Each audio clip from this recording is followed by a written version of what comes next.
வணக்கம். உங்களை அன்புடன் வரவேற்கிறது சுதன் கோச்சிங் யூடியூப் சேனல். இந்த வீடியோவில் என்ன பார்க்குறோம் அப்படின்னு பார்த்தீங்க அப்படின்னா, ரயில்வே எக்ஸாமினேஷன்ஸ் அதாவது RPF, SI constable, group D, NTPC எக்ஸாமினேஷன்ஸ்க்கான ஜிகே, ஜிஎஸ்ல என்னைக்கு கிளாஸ் வந்துன்னா 4th கிளாஸ் ஓகேவா.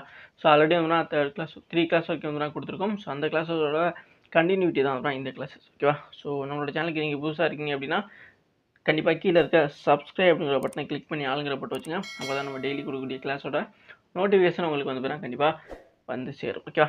எஸ், ஸோ வாங்க வீடியோக்குள்ளே போகலாம். ஸோ ஃபஸ்ட்டு கொஸ்டின் என்ன கொடுத்துருக்காங்க அப்படின்னு பார்க்கலாமா.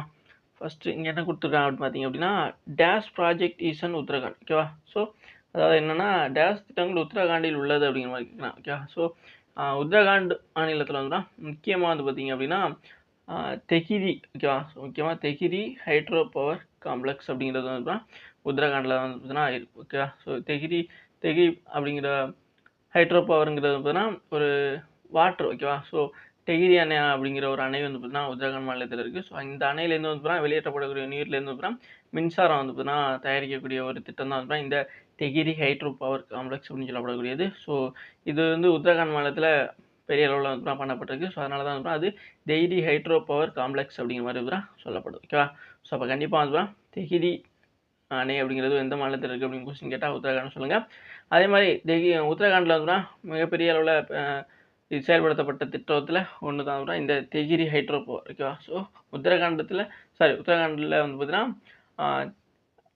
அதாவது நீராற்றலாம் வந்து பார்த்தீங்கன்னா மின்னாற்றலாம் மாற்றக்கூடிய இதுதான் வந்து இந்த தெகிரி ஹைட்ரோ பவர் காம்ப்ளெக்ஸ் அப்படின்னு சொல்லப்படக்கூடிய ஓகேவா. ஸோ அப்போ நெக்ஸ்ட் பார்த்தீங்க அப்படின்னா உங்களுக்கு என்ன கொடுத்துருக்காங்கன்னா, the theory of relative associated with Albert Einstein ஓகேவா.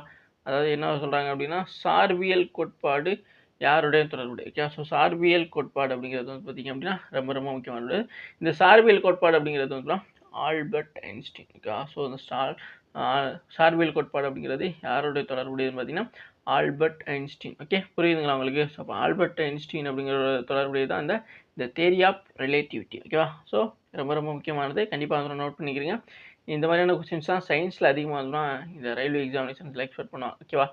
ஸோ அடுத்து பார்த்தீங்க அப்படின்னா, what is the net national product, அதாவது என்என்பின்னு சொல்லுவோம் ஓகேவா. என்ன சொல்லுவாங்கன்னா நிகர தேசிய தயாரிப்பு என்றால் என்ன அப்படிங்கிறது தான் இங்கே கொஸ்டின் ஓகேவா. ஸோ நிகர தேசிய தயாரிப்பு ஓகேவா, அதுதான் என்என்பின்னு சொல்லக்கூடியது. அப்படின்னா என்னென்னு பார்த்தீங்க அப்படின்னா, என்என்பி ஈக்குவல் டு ஜிஎன்பி, அதாவது கிராஸ் நேஷ்னல் ப்ராடக்ட் இருக்குல்ல, அது மைனஸ் டெப்ரிசியேஷன் ஓகேவா, அதாவது தேய்மானம் சொல்லுவோம் ஓகேவா. ஸோ அப்போ என்என்பிங்கிறது equal to GNP gross national product சொல்லக்கூடிய ஓகேவா. ஸோ அது இது மைனஸ் தேய்மானம் அப்படிங்கிறது தான் வரும் ஓகேவா. ஸோ இது ரெண்டு, அதாவது ஜிஎன்பியில் தேய்மானத்தை டிஸ்பிளேஷன்ஸை வந்து கழிச்சோம் அப்படின்னா நமக்கு கிடைக்கக்கூடியதான் இந்த நிகர தேசிய தயாரிப்பு அப்படின்னு சொல்லக்கூடிய இந்த என்என்பி ஓகேவா. புரியுதுங்களா. ஸோ அப்போ நெக்ஸ்ட் பார்த்தீங்க அப்படின்னா நமக்கு என்ன கொடுத்துருக்காங்க, பாபா ஓகேவா. So Baba atomic research centre, அதாவது பிஏஆர்சி அப்படின்னு சொல்லுவாங்க. இது வந்து பார்த்தீங்கன்னா எங்கே லொக்கேட் ஆகிருக்கு அப்படிங்கிறதான் கொஸ்டின் ஓகேவா. ஸோ பாபா அணு ஆராய்ச்சி மையம் அப்படிங்கிறது எங்கே அமைஞ்சிருக்குன்னா மும்பை ஓகேவா. ஸோ பாபா அணு ஆராய்ச்சி மையங்கிறது எந்த அமைஞ்சிருக்குன்னு பார்த்தீங்க அப்படின்னா மும்பை ஓகேவா. ஸோ புரிஞ்சிருக்குன்னு நினைக்கிறேன். ஸோ மீண்டும் பார்க்கலாம். ஸோ இங்கே வந்து பார்த்தீங்க அப்படின்னா ஃபஸ்ட்டு நம்ம இந்த உத்தரகாண்ட் மாநிலத்தில் இருக்கக்கூடிய ஒரு ப்ராஜெக்ட் முக்கியமான ப்ராஜெக்ட் எது அப்படின்னு பார்த்தீங்க அப்படின்னா இந்த தெஹிரி ஹைட்ரோ பவர் காம்ப்ளெக்ஸ், அதாவது தெஹிரி அணையில் தெஹிரி அணை அப்படிங்கிறதுல வந்து செயல்படுத்தப்பட்ட இந்த நீர்மின் ஆற்றல் ஓகேவா, அந்த இதுதான் ஓகேவா.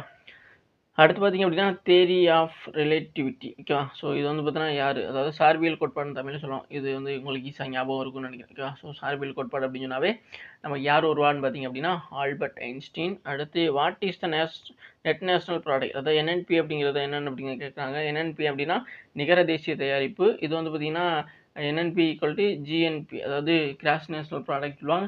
ஸோ மைனஸ் தேய்மான், இது அதாவது கிராஸ் நேஷனல் ப்ராடக்ட் அது வந்து தேய்மானத்தோட கழிச்சோம் அப்படின்னா நமக்கு கிடைக்கக்கூடியதான் இந்த நிகர தேசிய தயாரிப்பு அப்படின்னு சொல்லப்படக்கூடியது.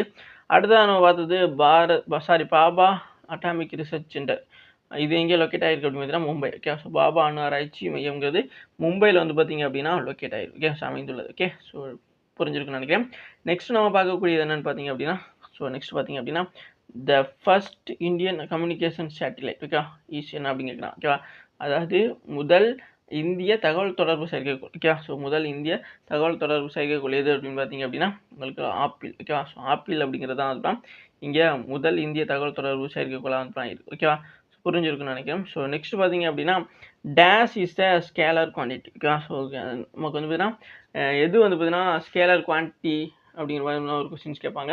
அப்போ என்ன வரும் அப்படின்னா நிறை. ஓகேவா? ஸோ அதாவது நிறை என்பது ஒரு அளவீட்டல் அளவு. ஓகேவா? ஸோ ஸ்கேலர் அப்படின்னா தமிழில் வந்து பார்த்தீங்கன்னா அளவீட்டல் அளவு. ஓகேவா? ஸோ நம்ம ஸ்கேலர் வெக்டர் அப்படிங்கிறது தான் வந்து தமிழையுமே ப்ரொனவுன்ஸ் பண்ணிட்டு இருந்திருப்போம். ஸோ பட் வந்து பார்த்தீங்கன்னா அப்படின்னா இப்போலாம் வந்து பார்த்தீங்கன்னா தமிழில் டிரான்ஸ்லேட் கொஸ்டின்ஸ் பண்ணுற வேலையில் வந்து பார்த்தீங்கன்னா அதுக்கான சரியான ஆன்சரவே அதாவது சரியான வார்த்தைகளே வந்து பார்த்தீங்கன்னா டிரான்ஸ்லேஷனில் கொடுத்துட்றாங்க. ஓகேவா? ஸோ அதனால் கண்டிப்பாக வந்து பார்த்தீங்கன்னா நம்ம ஏற்கனவே ஞாபகம் வச்சிருக்க ஸ்கேலார் வெக்டர் அதாவது இங்கிலீஷில் இருக்க அப்படியே தான் வந்து நம்ம தமிழில் வந்து பார்த்தீங்கன்னா சொல்லிட்டு தெரியும். ஸோ அப்படிங்கிறத விட்டுட்டு ஸோ அதுக்கான சரியான அதாவது இப்போ ஸ்கேலார் குவான்டிட்டி அப்படின்னா ஒரு அளவீட்டல் அளவு அப்படிங்கிறது அதுதான் சரியான ஒரு தமிழாக்கம். ஓகேவா? அதை தெரிஞ்சுக்கிறங்க. ஓகேவா? ஸோ அப்போ நிறை என்பது ஒரு அளவீட்டல் அளவு அப்படிங்கிறத நம்ம தெரிஞ்சுக்க முடியும். ஓகே. ஸோ நெக்ஸ்ட் பார்த்தீங்க அப்படின்னா 49th parallel is found between. ஓகேவா? ஸோ அதாவது 49வது இணை அப்படிங்கிறது இதில் வந்து 49வது இணை அப்படிங்கிறது தான். ஓகேவா? ஸோ 49வது இணை அப்படிங்கிறது டேஷ் இடையே ஒரு எல்லை. ஓகேவா? ஸோ எதன் 2 இடையான ஒரு எல்லை தான் வந்து இந்த 49வது பேரலல் அப்படின்னு சொல்லப்படக்கூடிய பவுண்ட்ரி அப்படிங்கிறது கேட்குறாங்க. ஓகேவா? ஸோ இதில் வந்து பார்த்தீங்கன்னா 49th parallel அப்படிங்கிற பவுண்ட்ரி என்பதுனா எந்த இதுக்கான இதுன்னு பார்த்தீங்க அப்படின்னா எல்லைன்னு பார்த்தீங்க அப்படின்னா யூஎஸ்எஸ் அதாவது அமெரிக்காவுக்கும் கனடாவுக்கும் இடைப்பட்டது. ஓகேவா? ஸோ அதுதான். ஓகேவா? ஸோ யூஎஸ்ஏ அமெரிக்காவுக்கும் கனடாவுக்கும் இடைப்பட்ட அந்த எல்லையை தான் இருக்கிறான் 49வது இணை அப்படிங்கிற மாதிரி இருக்கிறான் சொல்லுவாங்க. ஓகேவா? புரியுதுங்களா? ஸோ அப்போ இதில் என்னென்ன பார்த்தோம் த first Indian communicate satellite apple. ஓகேவா? முதல் இந்திய தகவல் தொடர்பு செயற்கைக்கோள் ஆப்பிள். ரெண்டாவது பார்த்தீங்க அப்படின்னா ஸ்கேலர் குவான்டிட்டி. ஓகே. ஸோ கீழே கொடுக்கப்பட்டுள்ள எது ஸ்கேலர் குவான்டிட்டி அப்படி மாதிரி கொஸ்டின் கேட்பாங்க. அதில் பார்த்தீங்க அப்படின்னா மாஸ் அதாவது நிறைன்னு சொல்லப்படக்கூடியதான் அப்புறம் ஒரு அளவீட்டல் அளவு. அப்போ ஒரு அளவீட்டல் அளவு அப்படின்னா ஸ்கேலர் அப்படிங்கிறத தான் கேட்குறாங்க அப்படின்னு நம்ம தெரிஞ்சுக்கணும். ஓகே. ஸோ அடுத்து 49th parallel ஃபவுண்ட் பிட்வீன் அதாவது 49வது இணை அப்படிங்கிறது சொல்லக்கூடிய அந்த எல்லை வந்து பார்த்தீங்கன்னா எந்த இரு நாட்டுக்கு இடையானதுன்னு பார்த்தீங்க அப்படின்னா யூஎஸ்ஏ அமெரிக்கா மற்றும் கனடா இடையானது. ஓகேவா? அப்போ நெக்ஸ்ட் பார்த்தீங்க அப்படின்னா என்ன கொடுக்குறாங்க so which color is associated with the evaluations is fertilizer. ஓகேவா? அதாவது புரியுதுங்களா உங்களுக்கு? ஸோ அதாவது உரங்களில் ஏற்படும் புரட்சியின் எந்த நிறம் தொடர்பு. ஓகேவா? ஸோ உரங்களில் ஏற்படக்கூடிய புரட்சி அது வந்து பார்த்தீங்க அப்படின்னா எந்த நிறத்தில் வந்து தொடர்புபடுத்தப்பட்டது அப்படிங்கிறப்ப கேட்குறாங்க. ஸோ அது வந்து பார்த்தீங்க அப்படின்னா உங்களுக்கு கிரே. ஓகேவா? ஸோ கிரே அதாவது கிரே அப்படிங்கிறது தான் வந்து இந்த ஃபெர்டிலைசருக்கு வந்து நான் சொல்லியிருந்தாங்க. புரியுதுங்களா? ஸோ அந்த வட்ட புரட்சி தமிழில் வந்து வட்ட புரட்சி, வெண்மை புரட்சி. ஓகேவா? ஸோ இந்த மாதிரி ஒவ்வொன்று சொல்லுவாங்கள்ல. ஸோ அப்போ கிரே ரிவால்யூஷன்ஸ் அப்படின்னு சொல்லப்பட்டது வந்து உரங்களில் புரட்சி ஏற்படுத்துறதுக்கா. ஓகே. ஸோ ஃபெர்டிலைசரில் வந்து ரிவால்யூஷன்ஸ்க்காக யூஸ் பண்ணப்பட்ட கலர் தான் வந்து இந்த கிரே. ஓகேவா? ஸோ கிரே ரிவால்யூஷன் அப்படின்னா நமக்கு ஞாபகம் வர வேண்டியது ஃபெர்டிலைசர் அதாவது உரங்கள். ஓகே. ஸோ நெக்ஸ்ட் பார்த்தீங்க அப்படின்னா என்ன கொடுத்துருக்காங்க the Sahitya Akademi is head quarter dash. Okay. அதாவது என்ன சொல்கிறாங்க அப்படின்னா சாகித்ய அகாடமி தலைமையிடமாக டேஷ் உள்ளது. ஓகே. ஸோ சாகித்ய அகாடமி அப்படிங்கிறது ஒவ்வொரு ஆண்டுமே வந்து பார்த்தீங்கன்னா ஒரு 24 மொழிகள். ஓகேவா? ஸோ 22 வந்து பார்த்தீங்கன்னா நம்மளுடைய அட்டவணையில் உள்ள 22 மொழிகள் ப்ளஸ் வந்து பார்த்தீங்க அப்படின்னா இங்கிலீஷ் அதுபோக வந்து பார்த்தீங்கன்னா ஆமாம் அந்த மொழிகளில் வந்து சேர்க்கறதுனால வந்து கிட்டத்தட்ட 23 24 மொழிகள் வந்து உங்களுக்கு வந்து இந்த சாகித்ய அகாடமி அவார்டு வந்து கொடுக்குறாங்க. ஓகேவா? ஸோ இதில் இந்த சாகித்ய அகாடமி அவார்டு அப்படிங்கிறதுக்கு அந்த அகாடமி இருக்குல்ல இது வந்து பார்த்தீங்கன்னா எங்கே லொக்கேட் ஆகிருக்கு அதாவது ஹெட் குவார்ட்டர்ஸ் எங்கே லொக்கேட் ஆகிருக்கு அப்படிங்கிறத பார்த்து கேட்டிங்கன்னா ஸோ புது டெல்லி. ஓகே. ஸோ அதாவது நியூ டெல்லியில் தான் அதுதான் இந்த சாகித்ய அகாடமி அப்படிங்கிறதுக்கான ஹெட் குவார்ட்டர்ஸ் அப்படிங்கிறது லொக்கேட் ஆகிருக்கு. ஓகேவா? ஸோ புரிஞ்சிருக்குன்னு நினைக்கிறேன். ஸோ நெக்ஸ்ட் பார்த்தீங்க அப்படின்னா the Indradhanush framework at Indian government initiative is for அதாவது என்ன சொல்லுவாங்கன்னா இந்திய அரசின் முன்னுரிமையான இந்திரதனுஷ் கட்டமைப்பானது எதுக்கானது அப்படிங்கிறது கேட்குறான். ஓகே. ஸோ அப்போ இந்திரதனுஷ் அப்படிங்கிறது வந்து இந்திய அரசால் எதுக்கான ஒரு முக்கியமான ஒரு இதாக வந்து கொண்டு வரப்பட்டது அப்படிங்கிறத கேட்குறாங்க. அது எதுக்காக பார்த்தீங்க அப்படின்னா உங்களுக்கு ஆப்ஷன் பாருங்க ஆப்ஷனே வருது பாருங்க revamping of public sector bank. Okay. அதாவது பொதுத்துறை வங்கிகளுக்கான மறுசீரமைப்பு. ஓகே. ஸோ பொதுத்துறை வங்கிகளுக்கான மறுசீரமைப்புக்காக தான் வந்து இந்த இந்திரதனுஷ் அப்படிங்கிற ஃப்ரேம் ஒர்க் வந்து பார்த்தீங்கன்னா கவர்மெண்டால் வந்து இனிஷியேட்டிவ் பண்ணப்படுது. ஓகே. ஸோ இப்போ இந்திரதனுஷ் அப்படிங்கிற ஒரு கட்டமைப்பானது இந்தியா அரசால் எதுக்கான முன்முயற்சின்னு பார்த்தீங்க அப்படின்னா பொதுத்துறை வங்கிகளில் வந்து மறுசீரமைப்பு அதாவது மேலும் ஒரு சில வங்கிகள் வந்து இதில் ஆட் பண்ணலாமா இல்லை ஏற்கனவே இருக்க அந்த வங்கிகளுக்கான சட்டங்களை வந்து திருத்தம் கொண்டு வரலாமா வேறு என்ன மாதிரியான இதை வந்து பண்ணணும் அப்படிங்கிறதுக்காக தான் இந்த இந்திரதனுஷ் அப்படிங்கிற ஒரு ஃப்ரேம் ஒர்க் வந்து கிரியேட் பண்ணியிருப்பாங்க. ஸோ அதுக்கு தான் அதாவது இந்த இந்திரதனுஷ் அப்படிங்கிறது வந்து பார்த்தீங்க அப்படின்னா எதுக்கான இனிஷியேட்டிவ் அப்படிங்கிறது பார்க்கும்பொழுது அது பப்ளிக் செக்டர் பேங்க்கான ஒரு ரிவாம்பிங் அதாவது மறுசீரமைப்புன்னு சொல்லுவோம்ல அதுதான். ஓகேவா? ஸோ அப்போ புரிஞ்சிருக்குன்னு நினைக்கிறேன். ஓகேவா? ஸோ நெக்ஸ்ட் பார்க்கலாம். ஓகேவா?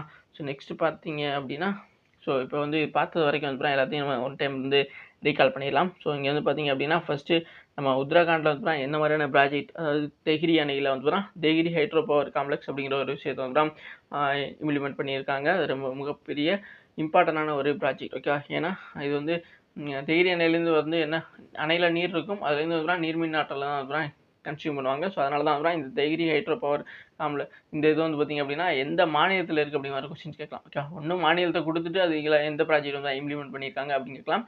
அப்படி இல்லைன்னா வச்சுங்களேன், ஸோ எந்த ஏதாச்சும் ஒரு ப்ராஜெக்ட் நேமை கொடுத்துட்டு அது எந்த மாநிலத்தில் இருக்குது அப்படிங்கிற மாதிரியும் கேட்கலாம். ஓகேவா? ஸோ அப்போ தெஹ்ரி ஹைட்ரோ பவர் காம்ப்ளெக்ஸ்ன்றது எந்த மாநிலத்தில் இருக்குது அப்படின்னா உங்களுக்கு உத்தரகாண்ட் அப்படிங்கிறத நீங்கள் வந்து கண்டிப்பாக சொல்லணும். ஓகேவா? ஸோ புரிஞ்சிருக்கும் நினைக்கிறேன். நெக்ஸ்ட் பார்த்தீங்க அப்படின்னா இந்த தேரி ஆஃப் த ரிலேட்டிவ், அதாவது சார்பியல் கோட்பாடு, தமிழ்னா புரியும் நினைக்கிறேன். இந்த தேரி ஆஃப் அது வந்து பார்த்தீங்க அப்படின்னா Albert Einstein. Okay, so Albert ஐன்ஸ்டீனால் தொடர்புடையதாக இந்த சார்பியல் கோட்பாடு. அடுத்து என்என்பின்னு சொல்லப்படக்கூடியது நெட் நேஷனல் ப்ராடக்ட், அதாவது நிகர தேசிய மதிப்பு அப்படின்னு சொல்லக்கூடியது. இது வந்து பார்த்தீங்க அப்படின்னா எப்படி கண்டுபிடிக்கிறதுனா NNP equal to GNP minus depressions. Okay, அதாவது ஜிஎன்பி மைனஸ் தேய்மானம் அப்படிங்கிறது தான். ஓகேவா? ஸோ ஓகே, ஜிஎன்பி அப்படின்னா கேஷ் நேஷனல் ப்ராடக்ட் அப்படின்னு ஆல்ரெடி நான் சொல்லியிருக்கேன். அடுத்து பார்த்தீங்க அப்படின்னா பாபா அட்டாமிக் ரிசர்ச் சென்டர். ஓகேவா? ஸோ இது எங்கே அப்படின்னா மும்பை. ஓகேவா? ஸோ பாபா அணு ஆராய்ச்சி மையம் அப்படிங்கிறது எங்கே அமைஞ்சிருக்கு அப்படின்னா மும்பை. ஓகே, ஸோ பாபா அணு ஆராய்ச்சி மையம் அப்படிங்கிறது எங்கே அமைஞ்சிருக்கு அப்படின்னா மும்பையில் வந்து அமைந்திருக்கிறது. ஓகேவா?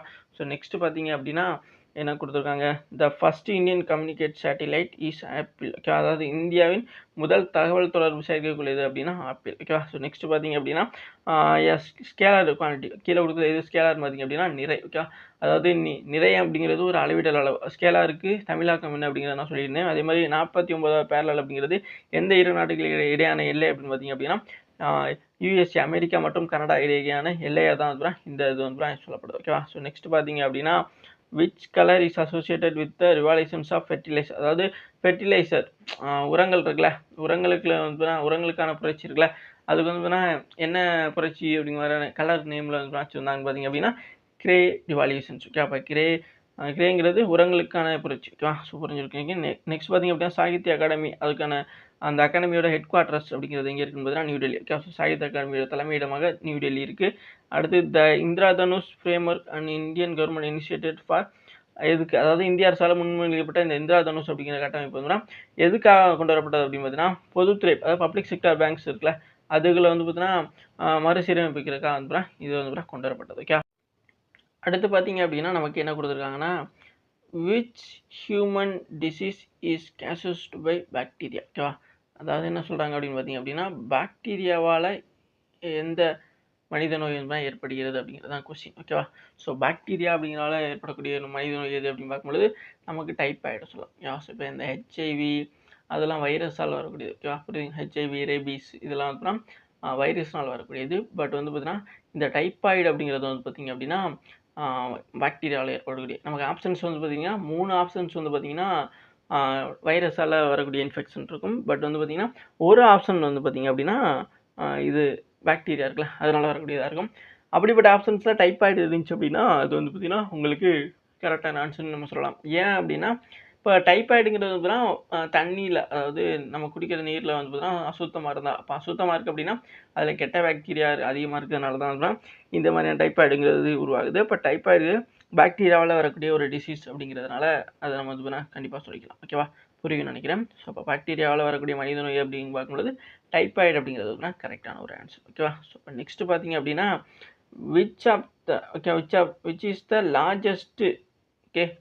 Is the largest country of South America. Okay, so South அமெரிக்காவில், அதாவது தென் அமெரிக்காவின் மிகப்பெரிய நாடு இது அப்படிங்கிறதான் கொஸ்டின். ஓகேவா? ஸோ இதில் வந்து கரெக்டான ஆன்சர் என்ன வரும்னு பார்த்தீங்க அப்படின்னா பிரேசில். ஓகே, ஸோ பிரேசில் அப்படிங்கிறத பார்த்தீங்க அப்படின்னா தென் அமெரிக்காவின் மிகப்பெரிய நாடு அப்படிங்கிற மாதிரி வந்து தான் சொல்லப்படுது. ஓகேவா? ஸோ அப்போ தென் அமெரிக்காவின் மிகப்பெரிய நாடு எது அப்படின்னு பார்த்தீங்கன்னா பிரேசில். ஓகேவா? ஸோ இந்த மாதிரி கேட்பாங்களா அப்படின்னு பார்த்தீங்கன்னா கண்டிப்பாக கேட்பாங்க. வேர்ல்டுலேருந்து ஒரு கொஸ்டின்ஸ் வந்து தான் கேட்பாங்க. ஒரு கொஸ்டின்ஸால் 2-3 கொஸ்டின்ஸ் கூட கேட்க வாய்ப்பு இருக்குது. ஸோ அதில் இப்படி பார்த்து ஒரு கொஸ்டின்ஸ் வேணால் கண்டிப்பாக கேட்பாங்க. ஓகே, ஸோ நம்ம முதல் வந்து பார்த்தீங்கன்னா இந்த எல்லையில் வச்சு ஒரு கொஸ்டின் பார்த்தோமா, அதே மாதிரிங்க தான் இந்த மாதிரியான ஒரு கொஸ்டின்ஸும் வரும். ஓகேவா? ஸோ அப்போ நெக்ஸ்ட் பார்த்தீங்க அப்படின்னா நமக்கு என்ன கொடுத்துருக்காங்க, the Kaveri water distribute is between. Okay, அதாவது காவேரி நீர் தகராறு டேஷ் இடையே உள்ள உள்ளது அப்படிங்கிற கொஸ்டின். ஓகேவா? ஸோ அது இப்போதைக்கு ஒரு கரண்ட் இஷ்யூவாகவே இருக்குது. அப்போ என்னென்னா காவேரி வாட்டர் டிஸ்ட்ரிபியூட், அதாவது காவேரி நீர் தகராறு அப்படிங்கிறது எந்த இரு மாநிலங்களுக்கு இடையே இருக்குது அப்படிங்கிறது தான் கொஸ்டின். ஓகேவா? அப்போ பார்க்கும்பொழுது இங்கே என்னென்ன மாநிலம்னா கர்நாடகா அண்ட் தமிழ்நாடு. ஓகேவா? புரிஞ்சிருக்குன்னு நினைக்கிறேன்.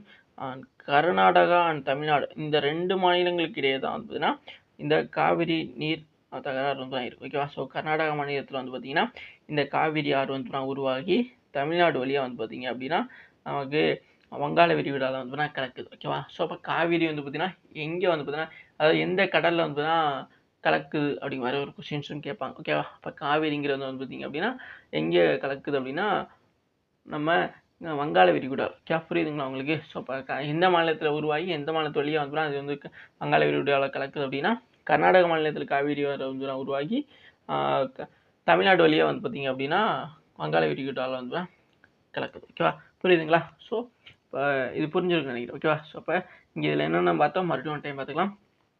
Which of the human disease is cases அது பாக்டீரியா அப்படின்னு பார்க்கும்பொழுது டைபாய்டு அப்படிங்கிற நோய் தான் வந்து பாக்டீரியாவில் வரக்கூடிய ஒரு மனித நோயாக வந்து இருக்குது. ஸோ நெக்ஸ்ட் பார்த்தீங்க அப்படின்னா which is the largest country of South America. Okay, தென் அமெரிக்கா மிகப்பெரிய நாடு எது அப்படின்னா பிரேசில். ஓகே, ஸோ பிரேசில் தான் அப்புறம் தென் அமெரிக்காவோடைய மிகப்பெரிய நாடாக வந்து பார்க்கப்படுது. ஓகே, ஸோ நெக்ஸ்ட் பார்த்தீங்க அப்படின்னா the Kaveri water distribute is between. Okay, அதாவது காவேரி நீர் வந்து பார்த்தீங்கன்னா எந்த இரு மாநிலங்களுக்கு இடையான தகராறு உள்ள அப்படின்னு பார்த்தீங்கன்னா Karnataka and Tamil Nadu. Okay, so Karnataka மாநிலத்தில் உருவாகி தமிழ்நாட்டில் வந்துன்னா அது வங்காள விரிகுடாவில் வந்து தான் கலக்குது அப்படிங்கிறத நம்ம சொல்லியிருந்தோம். ஸோ இப்போ இது முக்கியமான ஒரு கொஸ்டின்ஸ் வந்து பார்க்கப்படுது. ஆல்ரெடி வந்து ரயில்வே எக்ஸாமினேஷன்ஸில் கேட்கப்பட்டதுனால இதை நம்ம ஒரு டைம் பார்த்துக்கிறது எப்போதும் பெஸ்ட்டாக இருக்கும்னு நினைக்கிறேன். ஓகேவா? ஸோ புரிஞ்சிருக்குன்னு நினைக்கிறேன். ஸோ அடுத்து thank you cash. Okay, so thank you. இது வரைக்கும் வீடியோ ஃபுல்லாக பார்த்து மிக்க நன்றி. இதே மாதிரியான கிளாஸஸுக்கு நம்ம சேனல் தொடர்ந்து ஃபாலோ அண்ட் சப்ஸ்கிரைப் பண்ணி வச்சுங்க. உங்கள் ஃப்ரெண்ட்ஸ் எல்லாம் கண்டிப்பாக ஷேர் பண்ணுங்கள். தேங்க்யூ.